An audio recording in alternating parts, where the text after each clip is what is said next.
What's up, guys? Welcome to the Financial Dad Podcast. This is Gus and JC, and we are a family, dad, daughter, and what we do is that we talk about the financial world and how we can help people on their and journey. What not to do. Yeah, kind of like our experiences or my experiences that I don't want her to make the same mistakes, and just kind of lead her down a path. And I'm also learning too, and but. Hope this content helps you. So today's topic is going to be more about like where you are on your journey. And so everybody's on a journey. It doesn't matter about age, so forget about age. And so JC's on a journey. I'm on a journey. Everybody is at a place. And so, but I'm going to hit a couple of things I've been thinking about. And so. And what kind of journey are we thinking? Well, when I say journey, I was like, okay, well, everybody's got wants and needs and what they're thinking about, and like Kyle's buying a car. I mean, that's a journey. Mm-hmm. You know, you're in college, that's a journey. I've got 5 kids, and my circle. It's a real journey. Yeah, my circle. We're all on a journey that we have to prepare for. I have responsibilities that you don't have. Mm-hmm. I've made mistakes that you haven't made. And so everybody is on a journey, and I think the one thing that I've learned from the different groups that I'm a part of is it seems like everybody's looking for answers to broad topics, mm-hmm. but they don't know the basics. And so this is kind of what we talk about is the basics. And I will say this, the thing that I've learned over the past 20 years is this. Everybody tells you what not to do. So don't do this, don't do this, don't do this. And so what I said whenever I first... Don't touch the burner, you're going to get burned. Yeah, don't touch the burner. And so that's a whole nother topic. But if you look at all financial products as being on the table, so if this were the world of financial products, and this was and what are a few examples? So I would say like, what you hear a lot about today is like insurance products. Mm-hmm. And so you see in the financial world, you see insurance products because people, the market can be stagnant. People want to make returns like right now. Mm-hmm. So you want to put $1 in the stock market and next year it'd be $2. And that's just not a practical thing for a large majority of the people. I do not like using percentages because I don't know. It's just a made up thing. Anytime you ever hear anybody say 90%, 80% or whatever, I don't really think that they can back that up. That's just their opinion of the percentages. So I would say my practical way of looking at things is when I talk to my clients, whether they're insurance or financial, I find that the large majority of people have the same issues on their journey. And a lot of it comes from, we as dads and families, we're so busy doing what we do. So if you're an electrician, mm-hmm. what are you focused on? Learning how to be a better electrician, how to run your company. Electricity works, I don't know. Well, you're worried about employees. You're worried about building your business. Mm-hmm. So the financial end of it, or insurance, whether it's like your commercial insurance, and then the financial, the way that you invest your money and spend your time or spend your money for the future gets pushed back. So it only becomes a necessity when it's like gets pushed back. Well, it's kind of like this. This is not everybody, but a plumber that is a plumber. This is not a very good example, but like an electrician, okay. or like a landscaper. Okay. The cliche comment is who's got the worst landscaping? The landscaper. Because he's so worried about everybody else's landscaping that he forgets about his own. Mm-hmm. And so I think that with all of our daily obligations, so you think about everything that you do from the time that you get up, mm-hmm. even you at 19 as a college student, You think your time is like your time is very little until you have responsibility for somebody else. And so then your financial part, which is important, gets pushed back. It becomes less important. Next thing you know, it's been 5 years. You've made 5 years of decisions that you shouldn't have made because you just didn't even know that you should not have made them. And what are some bad decisions? I think the number one thing that people make mistakes on, and this is coming from a dad, and this is totally off subject, but I think that if I am given the chance to destroy my world, I will do it. And I think that a lot of it, this is again a totally separate, if you don't look after, if a dad or a man does not look after himself, then he will naturally bring other things into his life that will cause conflict. And a lot of times financial, and a lot of times that is financial. Anyone. That's definitely anyone. Well, the shiny object, I'm pretty sure that, and you want to feel good, it's like a dopamine hit. And so financially, it comes down to, if I'm not looking after myself, and I don't know why I'm doing it. So you have to clarify at all times why you're doing something. Men, I can't speak for women, so I'll ask you this in your 19-year-old brain, is like, what are you doing it for? And so, like, why do I work like I work? Why am I building it? Why do I, talk so much about debt? Why do I talk so much about finances? Why do I talk so much about restraining yourself whenever it comes to your financial obligations? Is because I know what my goals are, and it is still hard. I have identified what I want to do very clearly. And this has only come about, and I think that's one thing that people don't do is that, the first topic of conversation today was, where are you on your journey? Are you, for a man, are you man enough to sit down with a sheet of paper and talk in front of a trusted friend and say, this is where I am, these are the mistakes that I have made, and I'm willing to say those things. I'm big on being specific. I like facts because they're not opinions. They're not should-haves and could-haves and shoulda, coulda, woulda. Yeah, shoulda, coulda, wouldas don't matter. And I've always said that the worst thing that you can do whenever it comes to money is mention the word hope. You cannot. Why is that? Well, hoping that your world will change is not going to make it change. You got to take steps. You have to be willing to change. Yeah, and it's hard.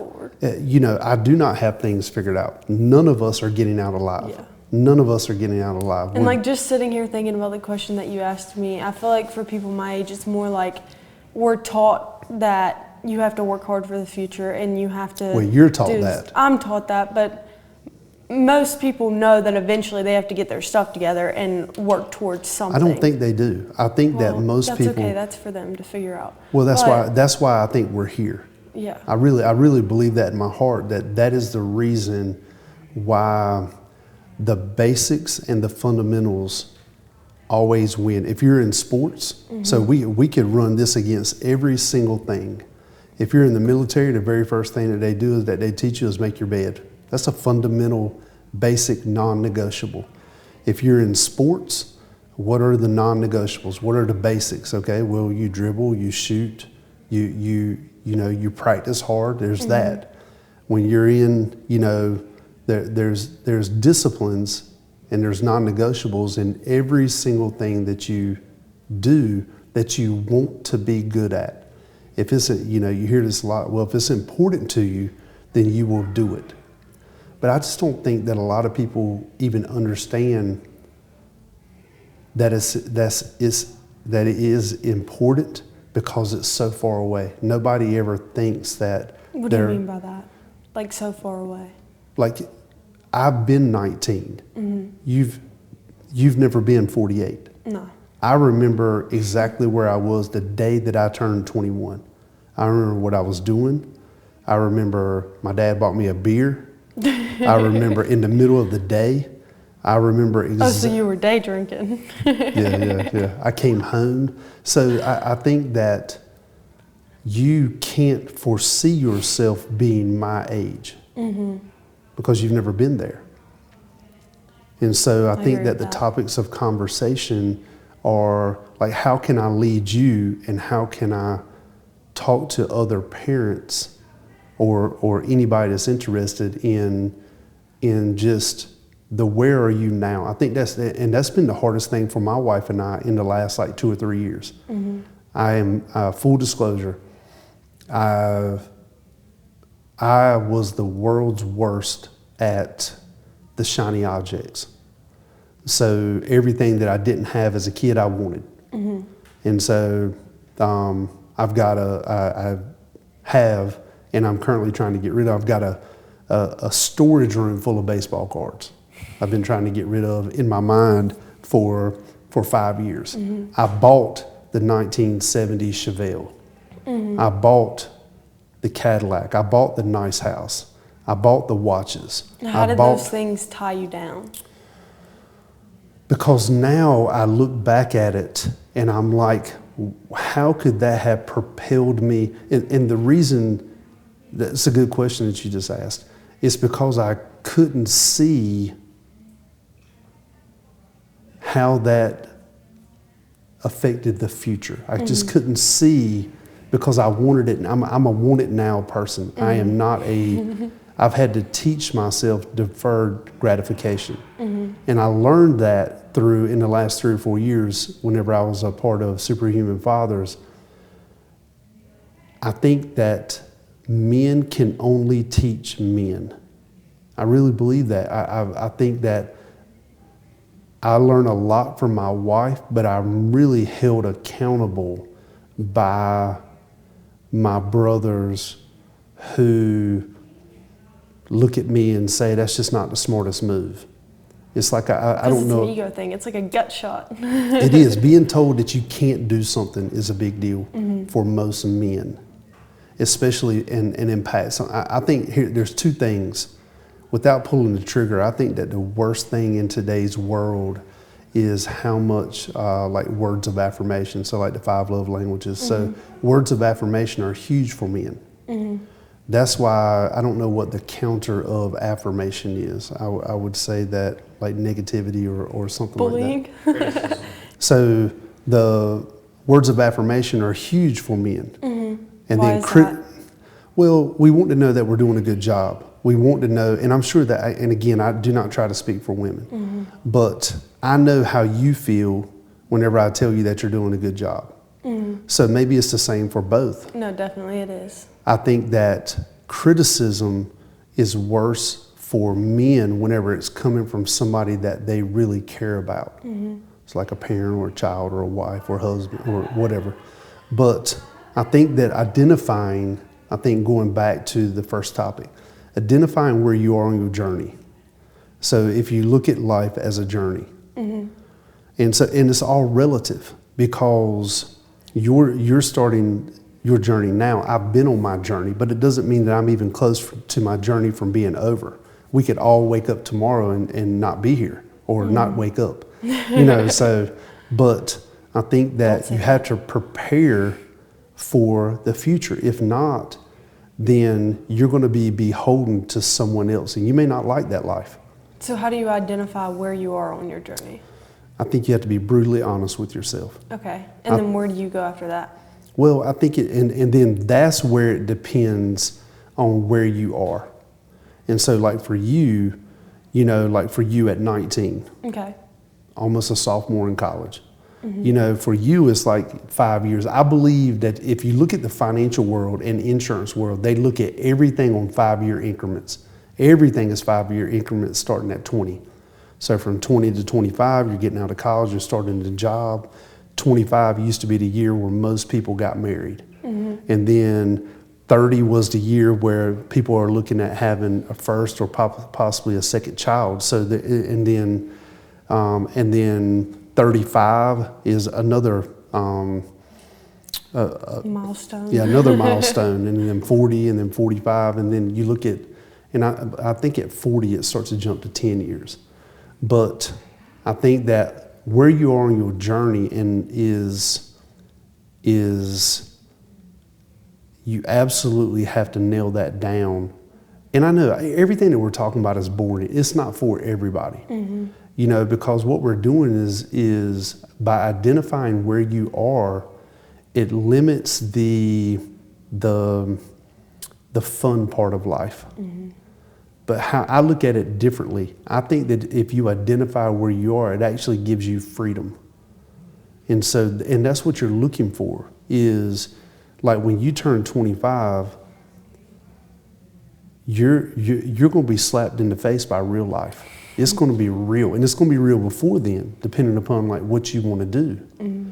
But hopefully you have taken, and you're still going to make mistakes. I'm still going to make mistakes. Every day I feel like I make mistakes. But I think that, and you're not going to make everybody happy, but the goal absolutely is freedom. I think that what holds people back in today's world is that they feel like that and it could be in, you know, this was the issue 100 years ago and 50 years ago. Mm-hmm. There comes a point in your life where if you have not prepared and allowed yourself to have freedom, they feel like it's too late. They feel like, and so they never get started. They just succumb to, it just is what it is, you know, and hoping, and the just is what it is a bad way to prepare. That just means that you're not preparing.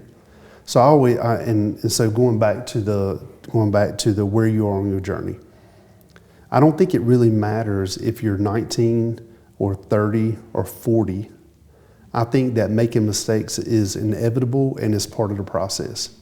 Having a plan for that is different. Having somebody that you can talk to that will say, okay, again, going back to the table analogy, if everything is on the table, there's nothing off the table. Mm-hmm. There are no no's. Because then you'll just hold yourself back from everything that. Well, I think when people tell you no, it then starts a whole nother conversation of, well, I'm going to do that anyway. Mm-hmm. And so it's like in the world of money, so if everything is on the table, then you have to find what you're mostly interested in, what interests you. Mm-hmm. And so it's kind of like this, like where are you on your journey? So when you graduate from college, let's say that you get a job, right? Okay. And you're in the financial world doing something. If you don't prepare, most people's first thing that they go do is go buy a car. I did it. But I think that if somebody said, okay, there should be a world, this is how it should be. There should be, this is a business idea. That you can go to this place. You should be forced to do this, but the government or nobody will ever let anybody do this. You have to go to this place. Mm-hmm. Tell me what you're thinking about doing. Oh, I'm thinking about buying a new car. Okay, well, cool. You drive this car for 60 days. You make the payment. You make the insurance. You pay the taxes. You pay the gas. Mm-hmm. And I guarantee you the majority of the time, about on that 30 to 45th day after you've made that payment and you're not getting any more pats on the back and nobody cares anymore about your new shiny car that you had, mm-hmm. the luster that it had, the expectation that you, or the importance that you put on it is completely gone. Mm-hmm. It might be fun, but when you have to go to work. And then you'll just be on to the next new thing. Well, or you have strapped yourself down financially till you can't even, you're not even enjoying life. So that's what happens. So you believe that it's smarter to make smart decisions in the beginning and then wait for the gratitude at the end? I think that if everything is on the table, I think the issue is that nobody tells people, nobody gives people information. Okay. It's kind of like a fly by the seat of your pants. Mm-hmm. Go make a decision, make it that day, make it on a Friday, when everybody's feeling great, your friend just got a new car, you deserve a new car. And so I think that people are not allowing themselves. So today's world is different than 5 years ago. It's 10 years ago. This is 2024. Mm-hmm. And so like for you, if you allowed yourself from 20 to 30 to make solid financial decisions with a portion of the income that you made, whatever you do with that other part, okay, that's fine. But if you took, let's say, 15% of everything that you made, mm-hmm. that you brought home, that you put in your pocket, and you invested it, you're setting aside, you'll be, I can't even put a percentage on it if I could, you'll be far away better off than most people. Because not only are you disciplined for the future, you end up not even missing that money. Mm-hmm. And so, but that comes from, I believe, there's not enough people talking in like groups. There's not enough people holding each other accountable. I don't think that people are dumb. I just don't think they just don't know. And now you've got probably like my generation, even the generation like my dad's generation. So people that were born like in the 50s, mm-hmm. and then you take people that were me born in the 70s, and then people that or your age. Now you've got generations of people who just don't know anything. So they're all just flying around blind. So how do you get out of that loophole of just flying around blind and not knowing anything? Well, I think that the world wants people blind. I think that the powers that be are fully in the know. I really believe this. Mm-hmm. I think that the people who, and you can go back, you can read any of this, like why we're going to get into different subjects here, but like the journey that you're on, you have to want something that is actually, you have to want to be different. You have to want to live a different life. But you also have to be shown by people the life that you don't want. Mm-hmm. And so I think that what's happened is that Instagram and social media, they show you the life that you can have, but they don't show you none of it is real, 100%. What's real is you and I talking. Mm-hmm. What's real is how we are when we leave here. What's real is what we do in the mornings. You know, our non-negotiables. Stuff that nobody sees. So I think that the biggest thing that's always bothered me is this. And I'm sure I'll probably get a lot of comments on this. So when I graduated from college, mm-hmm. I worked. So I graduated in May. Okay. And in a 6-month period, I got 4 different licenses and certificates and stuff like that, and started work in January of that next year. So in a 6-month window, I had been in college, barely made it out of college. Because I was just not interested in what they had to teach me. Mm-hmm. And then within 6 months, I was sitting down with people, talking to them about their financial future. Here's what I did not like about that. I was only talking to them and selling them what I was licensed to sell. Mm-hmm. So everybody I was trying to put in that box of what I could sell. So I think that that's where a lot of people make mistakes, is that if I meet somebody, so hypothetical, okay. I meet somebody and I am talking and they like the way I sound like I know what I'm talking about. And then which they come and sit. A lot of people are good at. Yes, a lot of people are great at sounding like they know what they talk about. But whenever you go, I believe in having options. So whenever you are showing somebody, when you do a financial plan, mm-hmm. right? Like, what are your goals? What are your 5-year goals? Everybody wants to be a millionaire or a billionaire. Mm-hmm. Everybody wants that. That's all you see on social media is how to be a millionaire. And then you go and click on the video and they're not telling you absolutely jack anything. No, they're not telling. Well, like I tell you, and then I'll go back to that. If you can't save $1,000, mm-hmm. how are you going to be able to invest to make $1 million. If you're not disciplined enough to save $1,000, then you'll never be disciplined to do that. And stay on your path. And stay on the path. And so, but going back to who you would get your advice from is as important as anything. And you have to always be careful is that if you're getting your advice from a one-trick pony, you know, so you sell. What do you mean? A one-trick pony means that, okay, well, everybody, like this one product that you have, everybody falls into that. That is the best product. Oh my God, this is the best thing for you. You know, so whether you're 19, 30, 40, 50, 60, 70, this is it. This is it. And you see that a lot on social media right now where people are pushing a product and not what is best because they don't have what is best. I cannot tell you how many clients I send to other people because I know that what I have is not what's best for them. And I do that a lot, and people, vice versa, people send them to me. And I can't tell you that I was always that way, just being transparent. Whenever I was with that captive company, I firmly believed that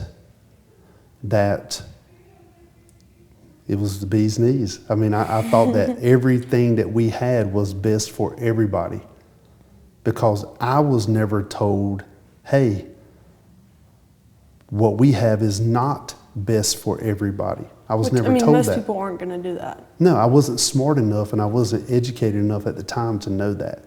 So I think that in today's world, these are the steps. Number one, where do you see like the next 5 years going for you? Okay?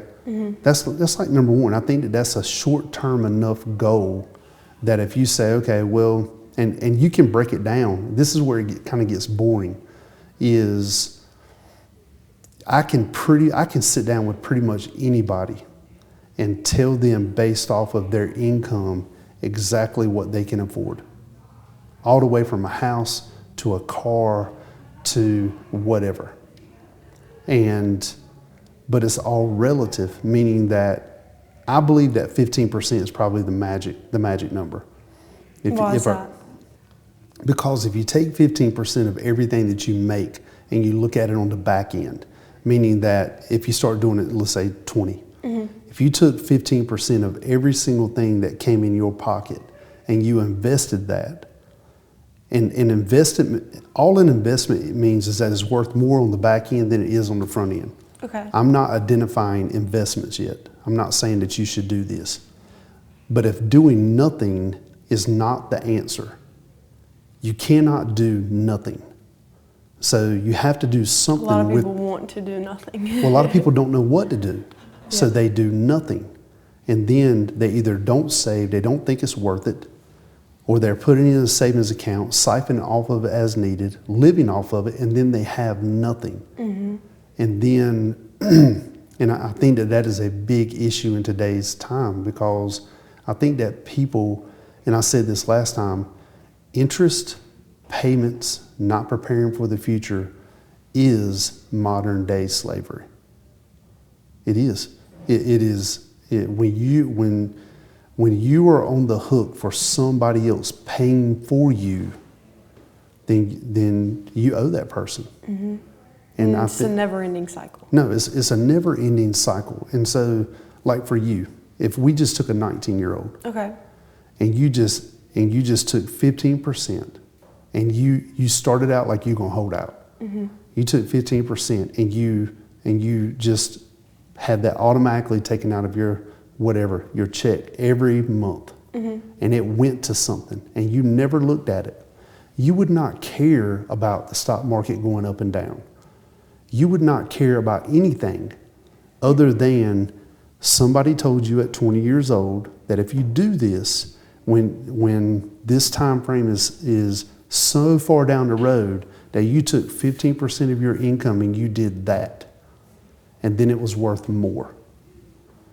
And that 15 cent turned into 60 cent. And then way down the road, that is identifying and eventually, hopefully, you make enough money where the 15%, means nothing. that's a base. Yeah. That's an absolute base. But again, I think it's all relative because there's people out there that make $30,000 a year. Mm-hmm.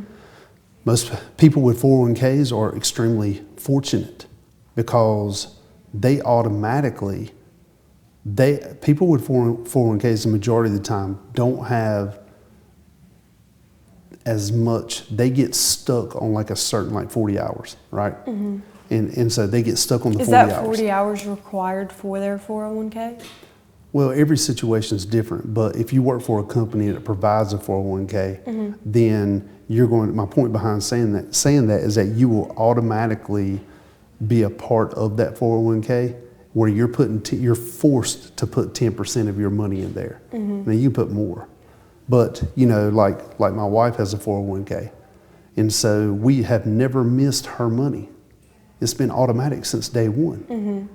But I think a lot of people, they don't understand the power of doing it early. And I think that's where, you know, you asked me earlier about identifying your journey or where you are on your path. I think a lot of people don't want to do it because they're so disappointed in themselves. They think, you know, I was thinking about this the other day. My friends will laugh at me. I used to not be truthful about my age. I know. You told me you were 38 for like 10 years. Yeah. I think the reason. I had no clue. But now I look at it, everybody thinks it's funny, and I think it's funny, but I was really thinking about that the other day about why I did that. It's because I was disappointed about where I was. Not because I wanted to be younger. I love my age. But I always thought that, okay, well, if I tell somebody like I'm 40, when I was 40, they were like, oh, well, you should be better off than where you are. And so that's like just like a small thing of I think that for me on my journey is accepting where I was and then coming up with a plan of I had to stop doing a lot of things. What did you have to stop doing? Buying shit that I don't need. Absolutely. Men buy stuff that they don't need. It's a dopamine hit. It makes them feel good. Women too. Well, I think it is. But I think a lot of people do it because nobody tells them no. Nobody tells them no with a reason. And I think that... But would it even matter if someone told them no? Because you're still going to do what you want to do. Well, if somebody tells you no and you do it anyway, then you're an idiot. But maybe you need to be an idiot for a period of time. I think the worst thing that I could do for you is to not tell you this, and then you are under the thumb of somebody. You see what I'm saying? Even me. You know, even like your siblings. I mean, if at 25 years old you're still having to come to me for anything, then I failed my job. And what I mean by that is that you financially cannot make it without me. I have failed my job as a parent to help you bring value to the world in a profession that you enjoy enough to pursue it. Okay. I think that people doing something, you know, like this is totally off subject, but doing something that you love, I don't think that that's really real. I remember we talked about that a little bit last time too. Yeah, I think that I like what I do. I have certain moments where I feel like extreme, like, oh, that was great. I brought on this huge client, and that felt great. But then the next day, you got to start over. That is the life of being self-employed. Every day is a brand new day. Yesterday does not matter. Tomorrow is not even here yet. I got to focus on today. And I think that that's huge in today's world, is that people are looking for something that they love, and it's not real.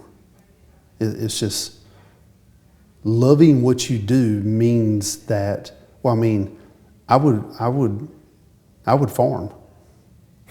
If I could do what I wanted to do and money was out of it, I would be on a farm right now, sitting by a pond, walking around, fishing, going to work out, hanging out with my friends, you know, cooking out by a pond. That's just not realistic. Living in my 10,000 square foot house not with my, realistic. well, I'm not going to say it's not reality, because then now you're telling me that I can't do it. But I'm going to tell you that in order to get to that point, you have to have a plan. It doesn't just happen. You cannot rely on me to give you something. This is not 1400 Japan, okay, where it's like, you know, you're going to live under your parents' thumb. You have to know where you are on your journey at all times, but allow yourself to make mistakes as well as have fun. But you have to learn from the mistakes, because if you don't, then it was just Well, if you never make any mistakes, then you're boring. True. But if you don't learn from them, you're just going to keep making the same mistakes. Well, that's everybody. Yeah. The problem is that people keep making mistakes. You know, I hear this so much. I promised myself I wouldn't say this, but it's like the definition of insanity.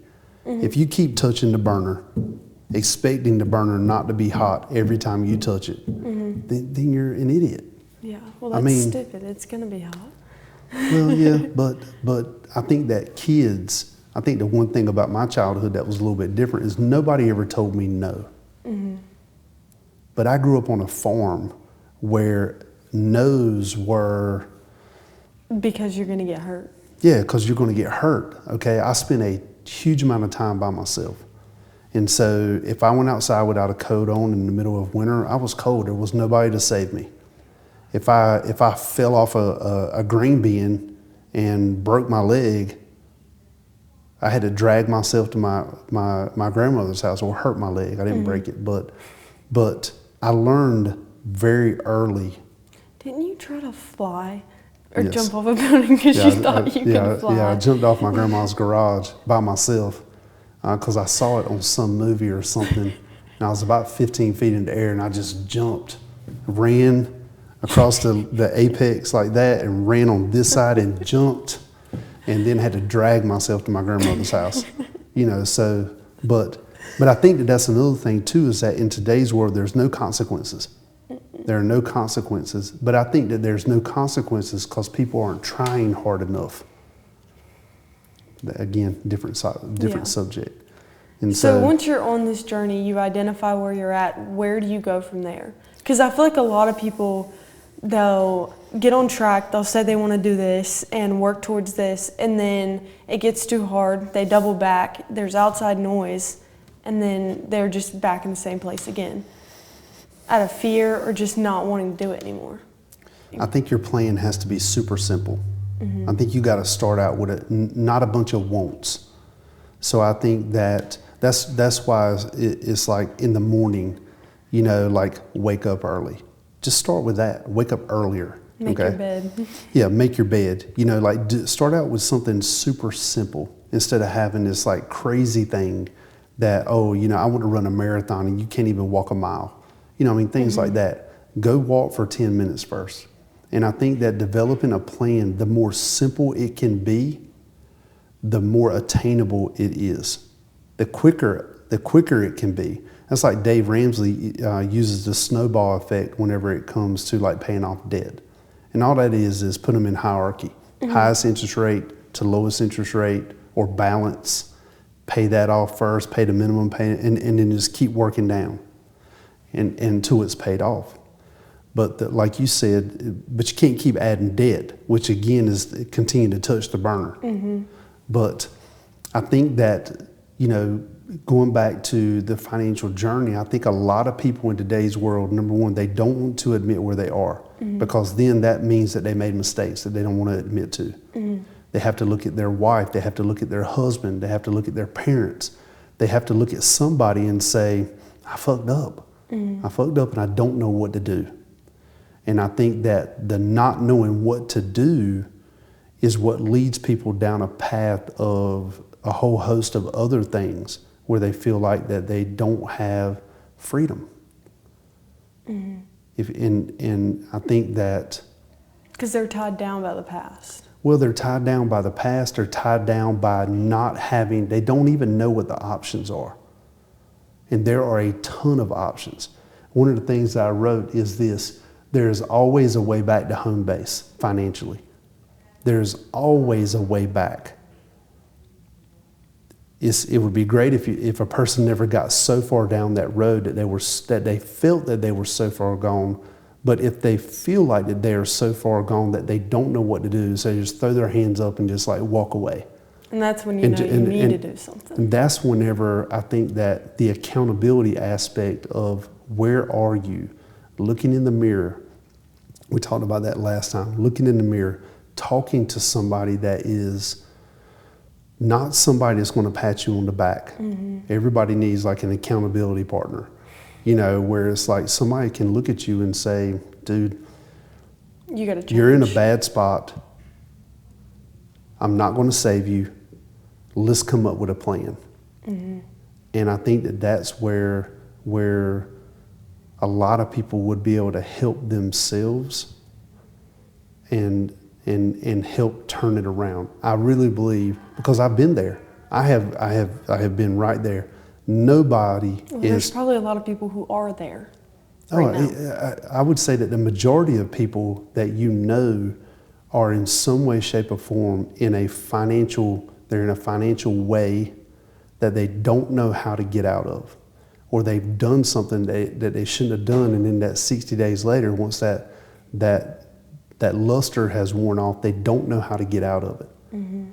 And I believe that people do have to touch the burner. I believe that they do. I believe that people need to jump off the apex. I believe that people need to fall. Because if not, then you'll live your whole life in fear. I have no fear. I jumped off the apex. It did hurt, and I've never done it again. I've come close to bankruptcy. I know how that felt. I've not been able to buy my kids Christmas. I know how that feels. I did have my car repossessed. I know how that feels. I know why I bought that car, and I've never bought that car again. And so I think that again, identifying where you are is the first step of your financial freedom. You have to know exactly where you are and admit it to yourself. Mm-hmm. And get pissed off. You got to get upset with yourself. Get mad. You have to really get upset with yourself and be angry. And when we went to go see Andy Elliott, mm-hmm. Andy Elliott got so pissed off because finances and his doing it for everything he did, everything was for his family, his wife, his kids, and his wife came up behind him and grabbed him by his fat rolls and said, "Hey, change. You got to do something about this. This is not the man that I married." Mm-hmm. And he got pissed off. I think she said, "These are not the standards we set for ourselves." That's right. I think that's what it was. And people have no standards. Yeah. And because I don't think that people have. I think that people, the thing you hear, well, kids today aren't like kids were. You hear that a lot, but it's because their parents didn't teach them. Mm-hmm. That is the issue. So now they're having to teach themselves. Because the parents don't even know. But I think you can't use that excuse forever. I promise you this. If we had a following of all parents with kids, mm-hmm. we could fill this whole building up with 100 families. Mm-hmm. Dads and kids, moms and kids. And I guarantee you, half of the parents would know just as little as the kids. Oh, I didn't know that. I didn't know that. I didn't know that. But you can only say, well, I didn't know that for so long. Like you tell me. Well, they don't want to know it. It's an ego problem. Yeah. It's an ego and a pride issue is where my failures in my life came all from ego and pride. I wanted the pats on the back so bad mm-hmm. that I was willing to present to the public a fake narrative. And that stopped you from your journey and freedom. I didn't even have a journey because I was too busy trying to please everybody else. Mm-hmm. And I think that that's a lot of issues with men today is that men still have ego and pride. No matter where you are, you still have ego and pride. Mm-hmm. So And I think that, and how do we get the words of affirmation? The words of affirmation come from getting pats on the back. You know, especially if you're not in solid relationships or something like that, where people can tell you that you're doing a good job. That's hard.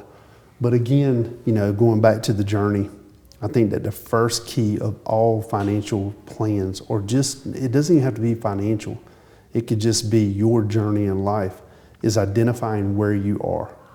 If you're lost, and what you want to change. If you're lost in the jungle and you're trying to figure out how to get out of the jungle, you kind of need to figure out where you are first. Mm-hmm. So then you know which way to walk. I think that that's the key. So that was a good saying. Yeah, like it is. I just made that one up. I like that one. So thank you guys for joining us today on the Financial Dad Podcast. Really appreciate it. If you have any comments or questions, then you can always send them to or stories. Hey, look, we love stories. I love talking to people about their mistakes because I can identify with a lot of parenting mistakes in regards to finances, as well as what it's like being a dad in today's world and just trying to know what is the next move? Where are we on our journey without losing ourselves in providing? I see that a lot with, superhuman dads and stuff like that. So, but anyway, you can always send in your questions or comments to financialdadpodcast@gmail.com, as well as Instagram and whatever else. Thank you for joining us, and I look forward to next time.